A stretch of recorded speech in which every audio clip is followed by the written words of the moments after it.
¿Cómo están, hermanos? Dios me los bendiga. Bueno, sigamos con la segunda parte de las dos ordenanzas simbólicas como principio bautista. Ya la primera ordenanza que se explicó es la cena del Señor. Ahora la siguiente, que debería ser la primera, el bautismo como ordenanza simbólica. Una de las cosas que nosotros tenemos que entender que la necesidad de recuperar el significado del bautismo se debía a la distorsión que éste había llegado por las prácticas equivocadas antiescriturales de los cristianos de los siglos siguientes al año 200 después de Jesucristo. El bautismo se había convertido en un acto mágico, un acto donde el poder estaba en el agua como sagrada, o en el que el oficiante, que era el que le daba el valor santificador al bautismo. También se había distorsionado el bautismo en cuanto al efecto. Eh, Se llegó a pensar que no es por gracia la salvación por medio de la fe, sino es gracias al sacramento del bautismo, en que la persona es perdonada de sus pecados, en este caso del pecado original. Toda esta distorsión del bautismo llevó a los bautistas a definir uh, que esa ordenanza dada por nuestro Señor Jesucristo de bautizar en el nombre del Padre, y del Hijo y del Espíritu Santo, se retomara en su verdadero sentido. Y el verdadero sentido del bautismo no es que es un sacramento, no es un acto salvífico, mágico, transformador, no es un ritual complementario a la salvación, sino que el bautismo es un símbolo eh, de lo que ha sucedido en el corazón de la persona desde el momento en que creyó en Jesucristo como su Salvador.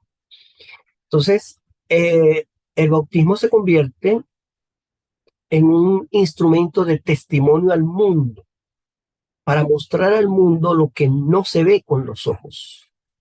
Por eso es que el bautismo tiene cierto dramatismo en su presentación, cuando la persona es introducida en el agua y luego sacada del agua, eh, tratando de decirle a los presentes qué fue lo que sucedió en la vida del creyente desde ese momento en que tuvo el encuentro con el Señor. Entonces, la definición del bautismo, eh, para decir lo que no es santificador, no es regenerador, pero sí es un acto de obediencia, es una señal de que somos salvos.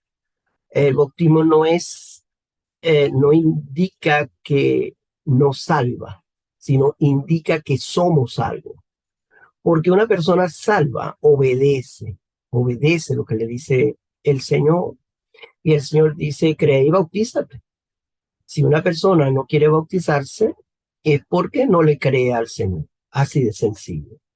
Entonces, el bautismo, no siendo una práctica mágica eh, que transformadora, entonces se presenta como un simbolismo eh, que describe la experiencia del cristiano.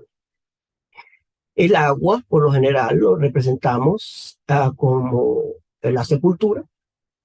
Al meter la persona en el agua, al sumergirse, estamos representando que está muerta. Al igual que Jesucristo cuando lo metieron en la tumba. Al salir del agua, estamos representando su resurrección juntamente como lo hizo Jesucristo al resucitar al tercer día. Esto, eh, este hecho no ocurre realmente en el momento del bautismo. Esto ocurre antes del bautismo. El bautismo tiene los siguientes elementos. Tiene al candidato que debe ser un creyente, como ya lo hemos explicado en otro principio.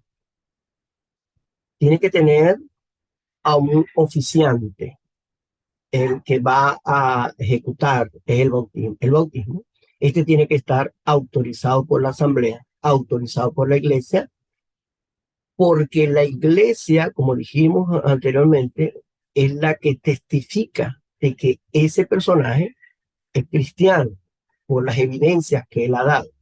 Por eso ella autoriza al oficiante a bautizar.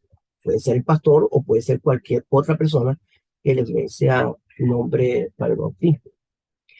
El bautismo tiene una fórmula neotestamentaria, que es en el nombre del Padre y del Hijo y del Espíritu Santo, tal cual como lo indicó nuestro Señor Jesucristo, cómo se debe efectuar el bautismo. El bautismo tiene también una forma de hacer, que es por inmersión. La misma palabra, eh, la traducción de la palabra baptizen al castellano es sumergir, meter dentro de. Por eso es que el bautismo no debe ser por aspersión, ni debe ser por infusión, eh, sino por inmersión, para ser fieles a, a la palabra, al origen de la palabra, y para dar sentido al fondo eh, de lo que indica la forma. Y ese fondo es lo que representa la muerte al pecado, la muerte a la vieja vida y la resurrección a la vida, a, al nuevo hombre. Todo esto representado en Jesucristo. Entonces, la forma tiene que ir de acuerdo al fondo.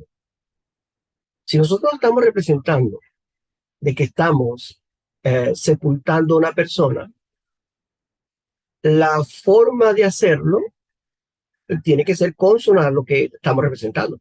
Por eso no le echamos un poquito de agua en la cabeza, porque ¿a quién se entierra echando un poquito de tierra en la cabeza? Eh, la tierra oculta el cuerpo, así como el sepulcro oculta el cuerpo, así el agua oculta al cuerpo. Entonces la forma tiene que ver con el fondo, en este caso, que es la sepultura. Entonces, fíjense, el bautismo tiene oh, forma y fondo. Tiene una fórmula que es muy precisa. Tiene al oficiante y tiene al candidato al bautismo, que ya dijimos que es creyente, y ya eso lo explicamos anteriormente, que es ser creyente. ¿Qué dice la escritura de las personas que recibieron la palabra y fueron bautizados? Dice la escritura, fueron añadidos a la iglesia. Eh, Esto es un indicativo de que la persona cuando sale del agua en acto de obediencia a, a la escritura, inmediatamente al salir del agua ya es miembro de la iglesia. Hay algunas iglesias que piden requisitos extras al bautizado para que sea miembro de la iglesia. En uno de esos requisitos es, bueno, su solicitud personal, decir yo quiero ser miembro de la iglesia. O también colocan otros requisitos y otras normas para que puedan ser miembros de la iglesia. El mayor requisito para ser miembro de la iglesia está dado al candidato al bautismo. Se le exige las evidencias de una vida nueva, de una vida renunciada al pecado, de una transformación eh, completa en su vida, además de la manifestación de su fe, de lo que cree. ¿Cómo es posible que después de ser bautizado, una persona que ha cumplido el mayor requisito que coloca el Señor para identificar a un cristiano, ¿qué es eso? ¿Por qué se le pide otros requisitos?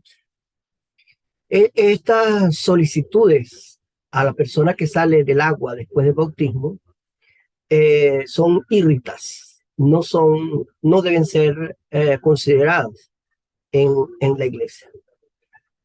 Eh, en los bautistas se les exige, se, le, se les exige todos estos requerimientos, pero antes del bautismo, no después del bautismo. Bueno, hasta aquí someramente la explicación de la segunda ordenanza, en este caso la primera ordenanza, que es el bautismo uh, como ordenanza simbólica en los principios bautistas. Que me lo diga, que me guarde.